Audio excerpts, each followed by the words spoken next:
Sabe aquelas promessas que parecem impossíveis?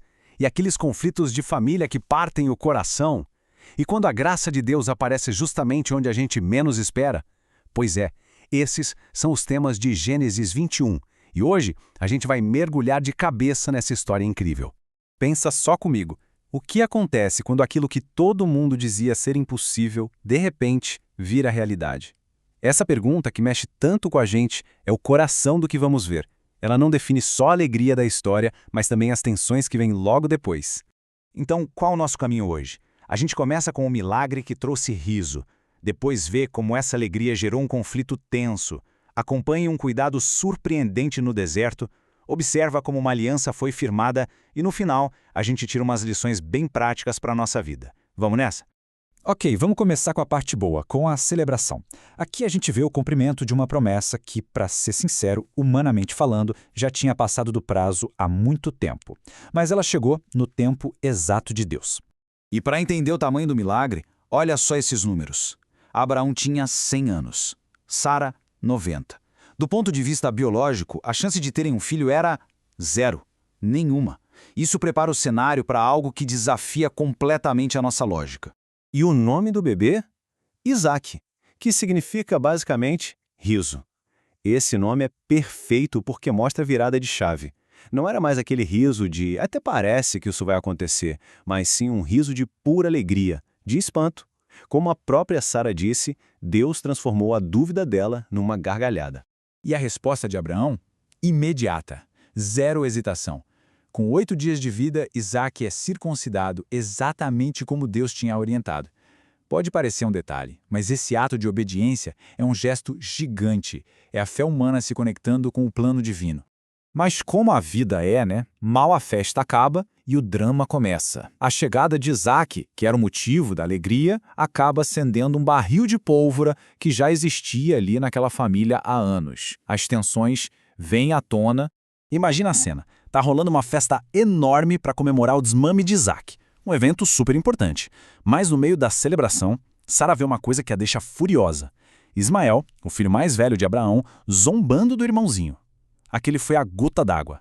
Deixou clara a briga que existia por baixo dos panos sobre quem era o verdadeiro herdeiro. A reação de Sara é radical. Ela exige que Agar e Ismael sejam mandados embora. Isso deixa Abraão numa sinuca de bico, um dilema terrível. O texto bíblico fala que ele ficou profundamente angustiado. E com razão, né? Ele era pai dos 2 meninos. A ideia de mandar um deles para o deserto acabou com ele. E é nesse momento de dor que Deus entra na história. Ele diz para Abraão ouvir o que Sara estava pedindo, confirmando que a promessa principal viria por Isaac. Mas, e isso aqui é fundamental, Deus não abandona Ismael. Ele repete a promessa de que também vai fazer de Ismael uma grande nação. Isso mostra que o plano de Deus é muito maior e mais cuidadoso do que a gente pense. Agora a história muda o foco. A gente sai do acampamento e vai para o deserto. Acompanhar a jornada de Agar e Ismael, os que foram excluídos. E é aqui, no cenário mais desolador que existe, que a gente vê uma das demonstrações mais bonitas do cuidado de Deus. A situação deles é terrível. Mandados embora com quase nada, a água logo acaba. Agar, em desespero total, coloca o filho debaixo de uma moita e se afasta, porque não aguenta vê-lo morrer. É o fundo do poço. E exatamente nesse ponto, quando toda a esperança acaba, que o céu se abre. Um anjo chama por ela e Deus mostra um poço de água ali perto. Ele salva a vida dos dois. E a mensagem do anjo é de arrepiar. Deus ouviu o choro do menino. Pensa na força disso. Mesmo no deserto, longe de tudo e de todos, o clamor de um menino aflito foi ouvido.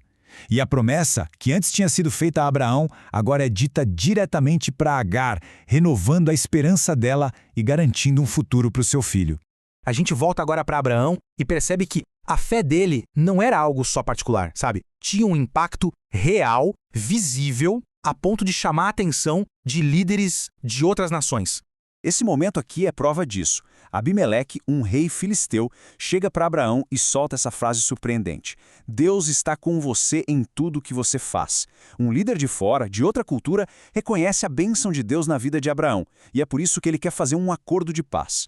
Abraão aceita o acordo, claro, mas ele aproveita a oportunidade para agir com integridade. Ele não deixa passar uma injustiça antiga. Ele confronta Abimeleque sobre um poço que os servos do rei tinham tomado na marra, usando aquele momento para estabelecer justiça nas coisas práticas do dia a dia. O acordo então é selado e o lugar ganha um nome, Berseba, que significa Poço do Juramento. Aquele nome se torna um memorial, um símbolo daquela aliança, da integridade de Abraão e da resolução de um conflito. A gente vê aqui a fé de Abraão gerando paz e respeito com os vizinhos. Certo, mas e daí? O que essa história de milhares de anos atrás tem a ver com a gente hoje? Vamos agora puxar o fio e ver as lições centrais que podemos aplicar na nossa vida. O resumo da ópera é o seguinte: a história ensina a gente a confiar na promessa de Deus, mesmo quando tudo grita o contrário. Mostra que obedecer nos detalhes faz toda a diferença. Garante que Deus não nos larga no meio dos dramas de família e que Ele tem um cuidado especial por quem é deixado de lado. E por fim, nos lembra que viver com integridade é um testemunho que fala mais alto que qualquer discurso. E para a gente fechar, fica uma pergunta no ar. O poço de Abraão virou um marco, um testemunho da aliança dele. E a nossa integridade, hoje, no nosso dia a dia? Como ela pode se tornar um poço de testemunho para as pessoas que estão à nossa volta? Fica essa reflexão. Muito obrigado por acompanhar a gente nessa análise de Gênesis 21.